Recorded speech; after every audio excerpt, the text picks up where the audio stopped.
No. Okay, guys, this is very important. I wanted to bring this to you. This happened 19 hours ago.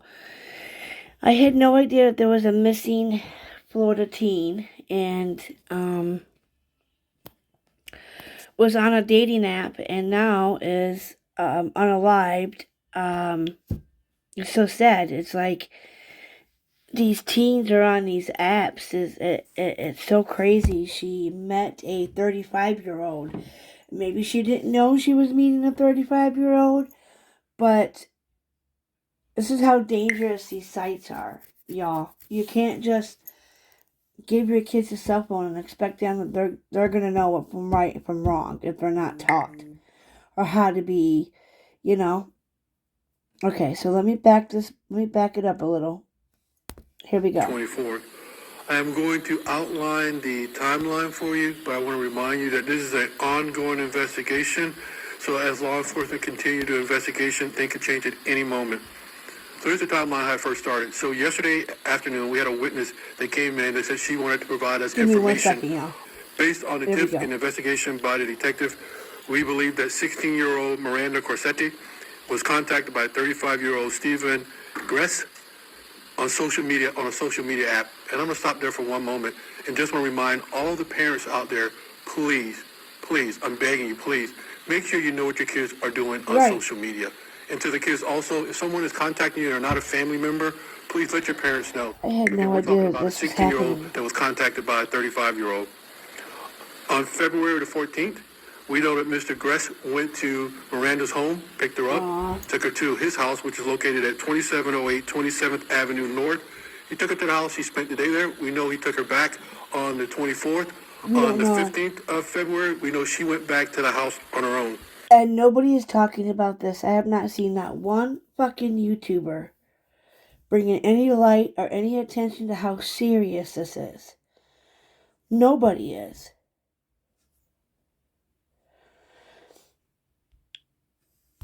Nobody is. Now, on the 20th, at the house, there was some type of dispute over some missing jewelry.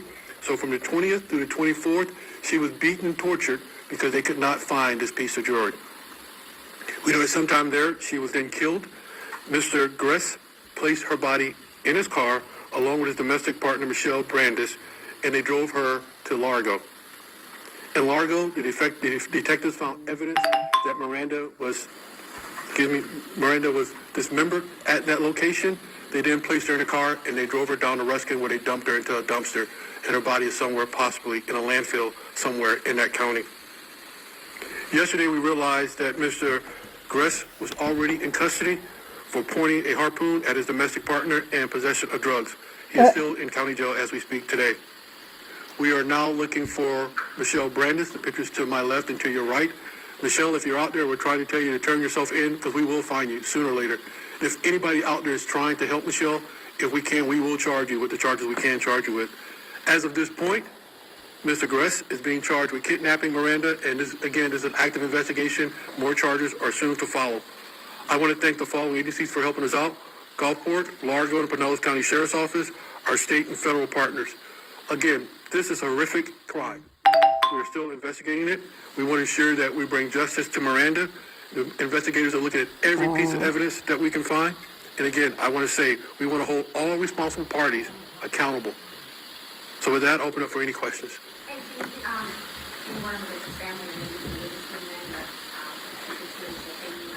Both of her parents are deceased, and her grandmother at this time is not ready to talk to anyone.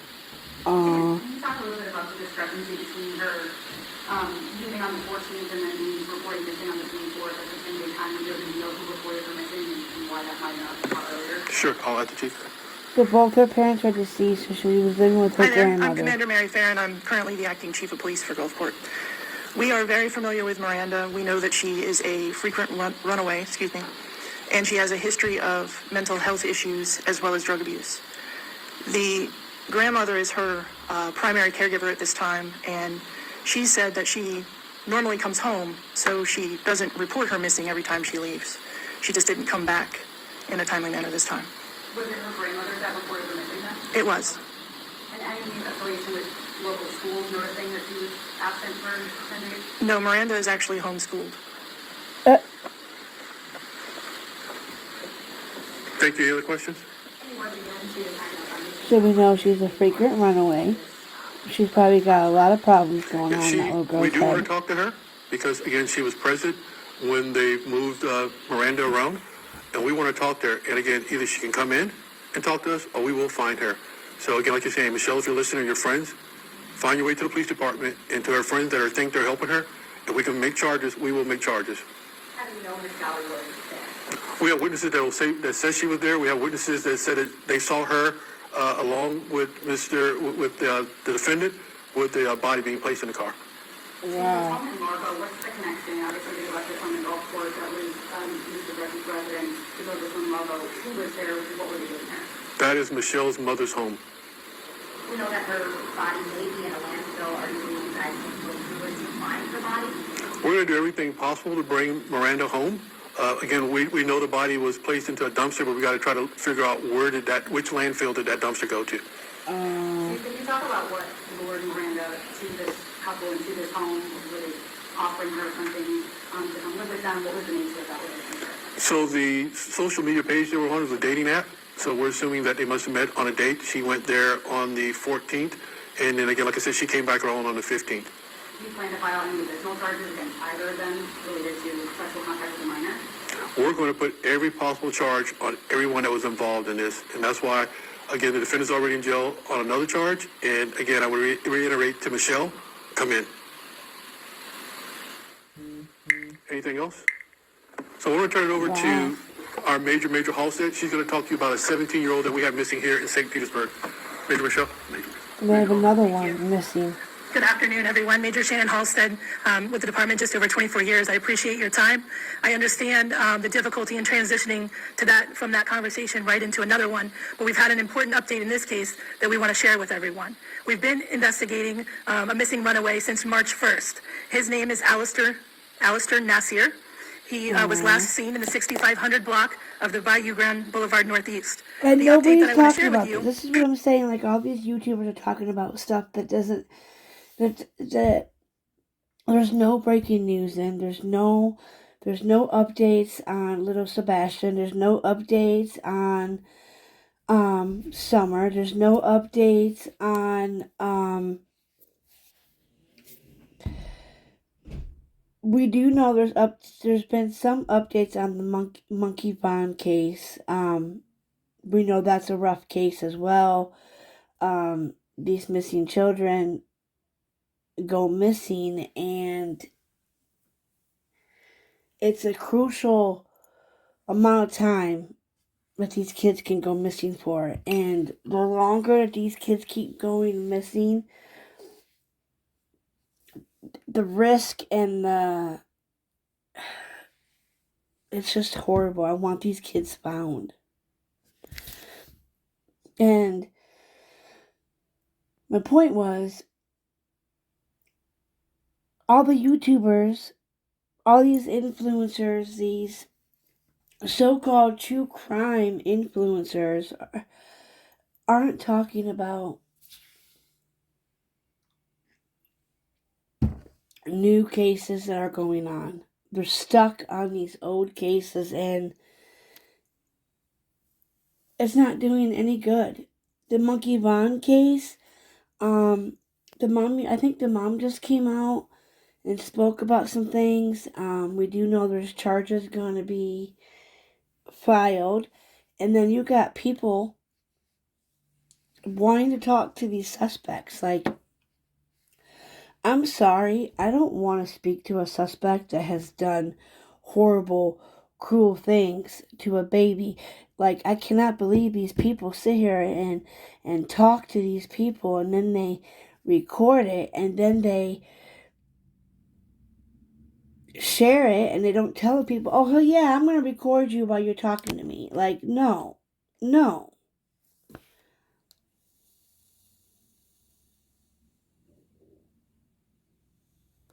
And Monkey Bond has been through, his mom and family have been through so freaking much that, I mean, she had to find out from a YouTuber that her little baby boy was unalived, and she had to find that out on YouTube because Bullhorn Betty couldn't wait and I can't say that word. I was trying to say a big word.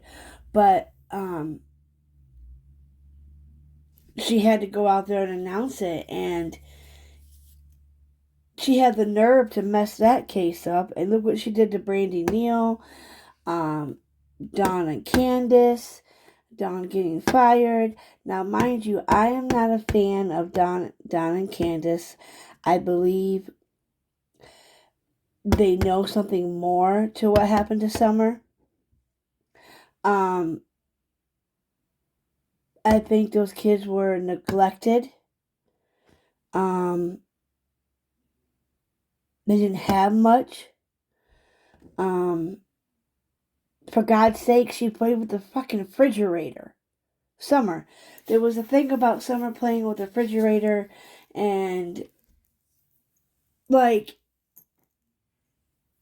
just stuff that people should, I mean, with that, they should have seen how they were living. They should have had none of those kids in there.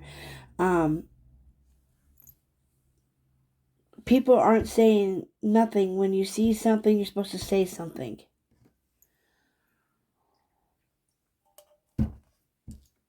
Okay, sorry I got off on a tangent, but it just makes me mad because these cases, this is a runaway. I'm talking about a runaway boy now. It's just sad. Is that when we originally posted him on our social media page, we didn't have any reason to believe that he would be missing and endangered. As you know, we often have between 12 and 15 runaways at any given time. Last night at 2 a.m., we received additional information sharing with us that the family found a note that he had written prior to leaving the residence. So the content of the note has obviously caused us alarm. And that's why we have listed him as missing and endangered today. The other thing that's happened since we last put out the media alert is that detectives were able to find additional video of him traveling westbound on 62nd Avenue past Mangrove Bay Middle School. The reason why I'm sharing that with you is because the original video that you saw, he was wearing a blue backpack in that video.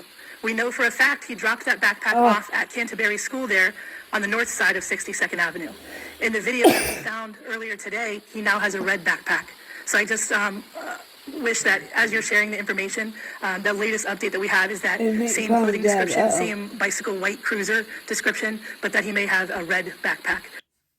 Red backpack. To locate him, neighborhood canvases to include several different residents in Placido Bayou, where we followed a trail of technical data, reference a cell phone, obviously have examined computer. The family has been awesome in collaborating with us in reference to even working with a PI to try to get information out, both digital flyers, hard copy flyers. The other thing today, once we found that updated photo, is we have drones. Many of you probably realize there's a wooded area just south of the Canterbury campus. So, our concern is he in that wooded area somewhere? We don't need so we've been working on that this morning too. I'd be happy to answer any questions that you guys have. What was the note that was concerning about? That he had an intent to harm himself.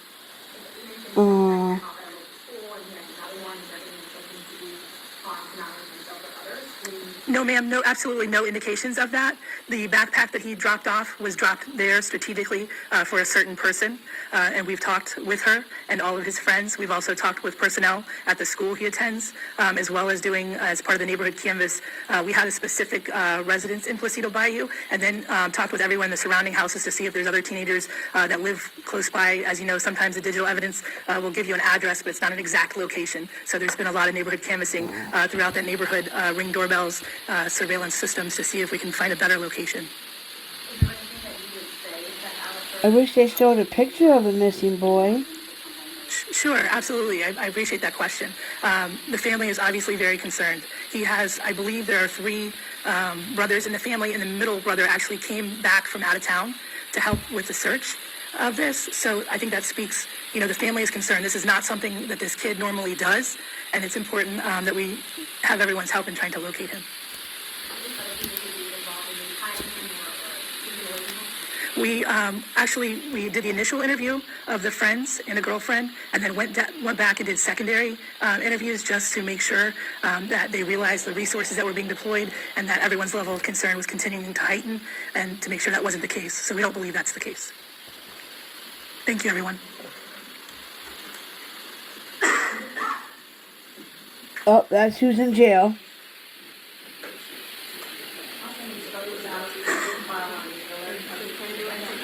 I wish they would show the other person. There. That's who's being wanted. Michelle. Y'all, she's wanted. She needs to turn herself in. So everybody in Florida be on the lookout for this woman here. She helped kill a missing teen. They beaten her. They thought she stole jewelry apparently, and they held her captive, beat her. You heard him say they think she's in a landfill, which is not good. My heart goes out to the grandmother. This teen had to have been struggling. My heart is broken for this teen, and then the missing teen. It's not like him to do that.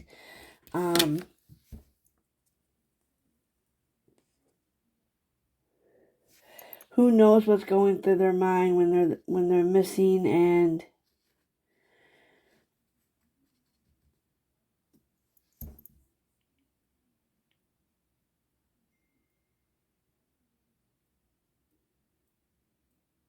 I hate it. I hate it.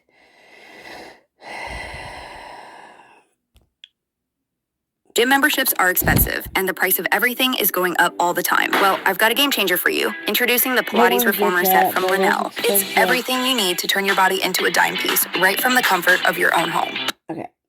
You're watching Fox 13, and the 10 o'clock news starts now.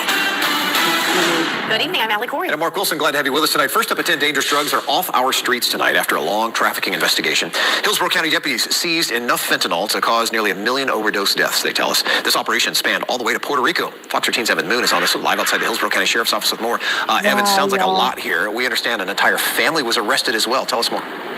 Good. That's right. It's kind of crazy. These two brothers are accused of coordinating the entire thing from behind bars in a federal prison in Pensacola, and they used contraband cell phones smuggled in to do it. Historic drug bust in Hillsborough County, capturing enough fentanyl to kill nearly 1 million Americans. 33 suspects were arrested, some of them family.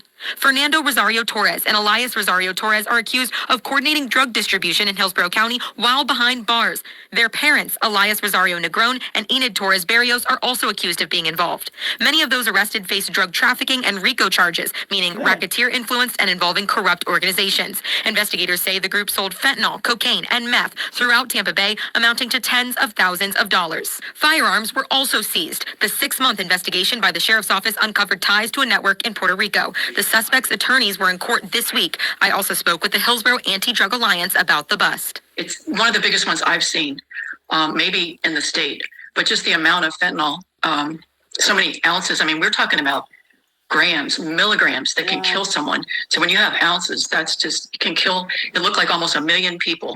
So they've saved that many lives by taking this off the streets. This issue hitting especially close to home for her. It really is important to me because I lost my brother to fentanyl. So I know what it feels like to be one of those families that lost someone to this horribly dangerous drug. The Florida Attorney General saying Wednesday, let this operation serve as a warning to anyone who dares to sell this poison in Florida. The rule of law will prevail and you will be found and brought to justice. Going after these dealers, I know, I have heard how detailed it is to even make a case, and it can take months or even years. But once they get the evidence, they go in there and they take them out. And I feel like it's saving so many lives. So I'm so proud of our sheriff's office. That's good news. Now, the judge did not give bond to these suspects, and another pretrial detention hearing is scheduled for later this week. At the Hillsborough County Sheriff's Office, Evan Moon, Fox 13 News. All right, Evan, thank you. They don't need to be out. If they are poisoning, they're poisoning. This world is gone to shit. What's popping? What's popping? What's popping? A balance.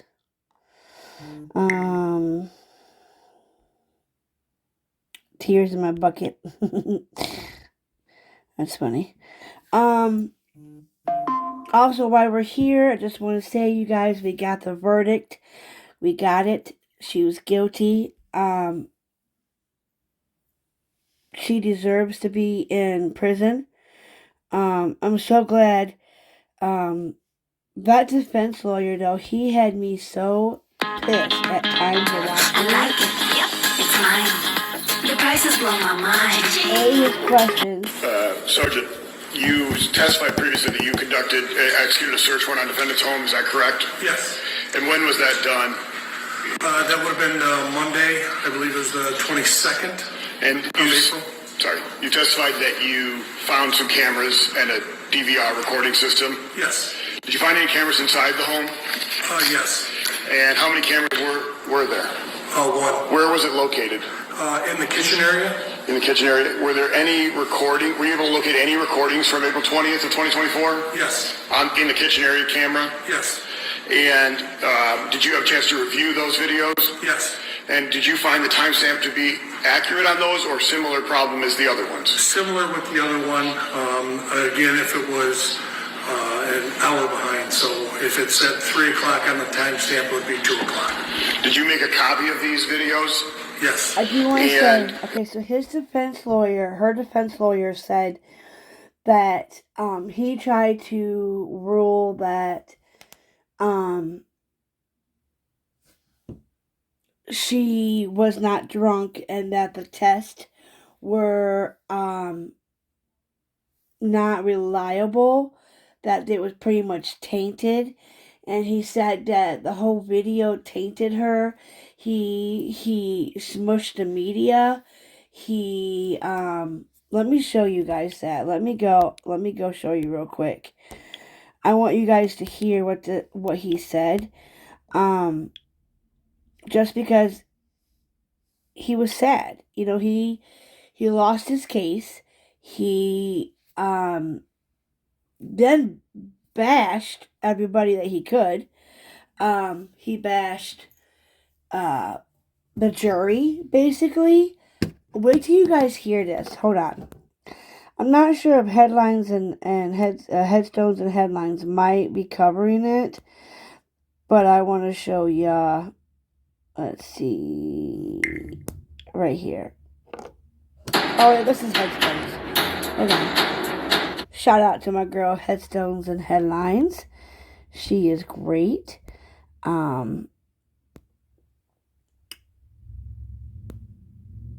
Let's see. In 3 hours. Like less than 2.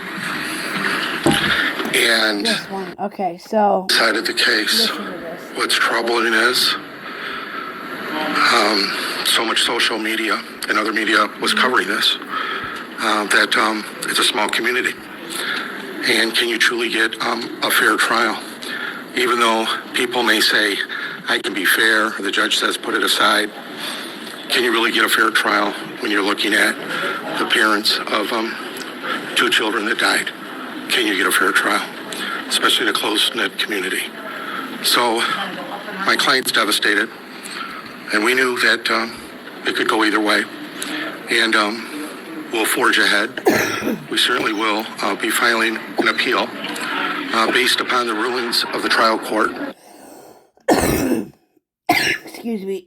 I want to know where her husband was at. Where was your husband at when you were at home drinking before you even left the house? Come on. Then she went and had another glass of wine with a cup of soup, and he uses these excuses, but her husband wasn't there. I did not see her husband.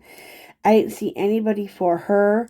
Sentencing is coming up. I'll let you guys know. We'll keep you posted. If not, Headstones and Headlines, she will have it.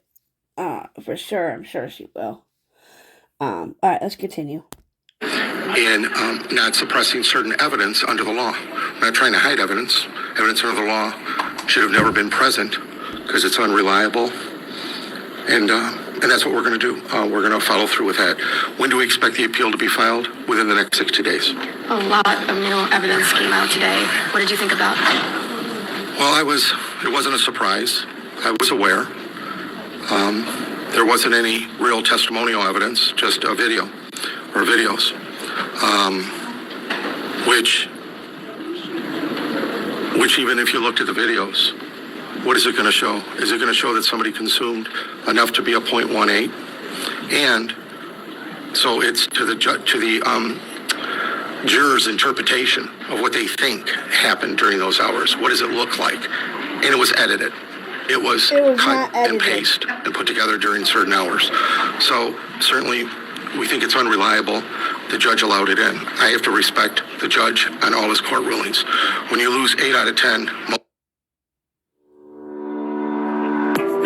I want to get that one so bad, y'all. Because I love doing my nails because it's therapy for me. It is. It really is therapy for me when I do my own nails. I'm not great at it yet. I'm amateur, but if I had the money, I would buy that. That one looks so nice, and it's got good reviews on it. And I like that there's a spot for the thumb. And it goes to both sides, see?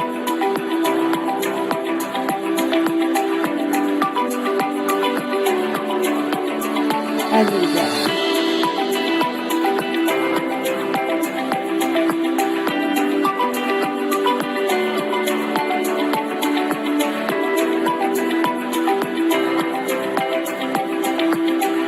When you lose 8 out of 10 Her motions, products are really good too, I heard. I still respect the system, but I also will file an appeal and let the Court of Appeals or Supreme Court make a ruling and judgment on what the judge did.